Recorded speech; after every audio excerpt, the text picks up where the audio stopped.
তো আপনারা প্রথমত যেটা করবেন সেটা হচ্ছে ব্যাটারির যেটা হাই কাট, এটা হচ্ছে একদম মানে ফুল করে ব্যাটারির সবগুলা মুখ খুলে ফেলবেন। আমি খুলে ফেলি। এইভাবে হচ্ছে আপনারা যতক্ষণ পর্যন্ত রোদ থাকবে ততক্ষণ পর্যন্ত আপনারা রাখবেন, তাহলে হচ্ছে ভিতরের যে প্লেটের মধ্যে হচ্ছে যে কার্বনগুলো আছে বা কার্বন থাকবে এগুলো হচ্ছে অটোমেটিক হচ্ছে চলে যাবে। আসসালামু আলাইকুম, আজকে একটা গুরুত্বপূর্ণ ভিডিও নিয়ে আসলাম।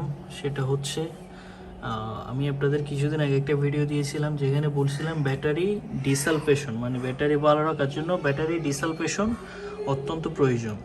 তো এটার মাধ্যমে আসলে ব্যাটারির ভিতরে প্লেটে হচ্ছে অনেক সময় কার্বন জমে যায়, কার্বনগুলা চলে যায় আর কি। ঠিক আছে, তো এটা কিভাবে করবেন স্টেপ বাই স্টেপ আমি আপনাদেরকে দেখাই দিচ্ছি।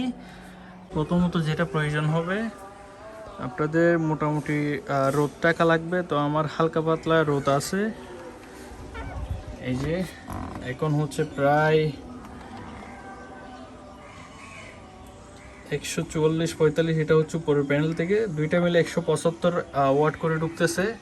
তো আপনারা প্রথমত যেটা করবেন সেটা হচ্ছে ব্যাটারির যেটা হাই কাট, এটা হচ্ছে একদম মানে ফুল করে দিবেন, যতটুকু আপনাদের কন্ট্রোলার লিমিট থাকবে একদম ফুল করে দিবেন। এবং এটা ফুল করার পরবর্তীতে এখন হচ্ছে আমার আবার একটু বেগলা কাজ চলে আসছে, যার কারণে রোদ একটু কম, আবার ওয়াট একটু কম পাচ্ছি। এখন হচ্ছে 107 ওয়াট করে ঢুকতেছে দুইটা প্যানেল থেকে, সমস্যা নেই।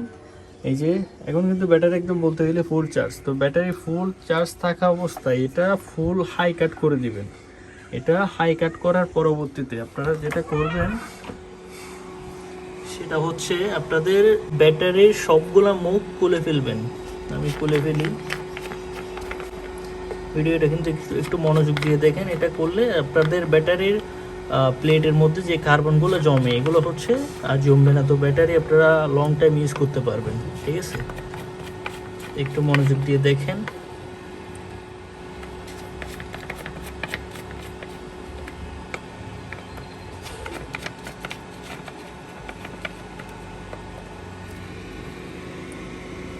এই যে দেখেন, এটা করার পর কিন্তু আপনাদের ব্যাটারির ভিতরে একদম বেশি বুট বুট বুট বুট করবে, কারণ এটা ব্যাটারিটা ফুল চার্জ হয়ে যখন আবার চার্জ নেয় তখন হচ্ছে এটা করে। এই যে ব্যাটারি প্লেটগুলো দেখেন, এগুলো কিন্তু প্রচুর বুট বুট করতেছে।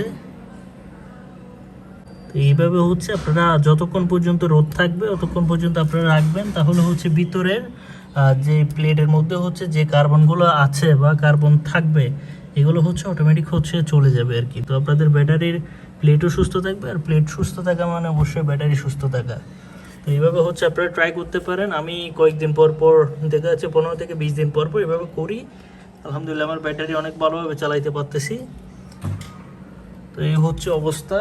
এখন আকাশ আবার একটু মেঘলা, আমার ব্যাটারি তাও ফুল চার্জ,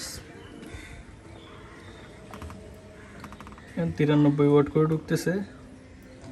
তো ভিডিওটি কেমন লাগলো অবশ্যই কমেন্ট করে জানাবেন। এরকম নিত্য নতুন ভিডিও পাওয়ার জন্য আমার পেজটা ফলো করে পাশেই থাকবেন। আসসালামু আলাইকুম।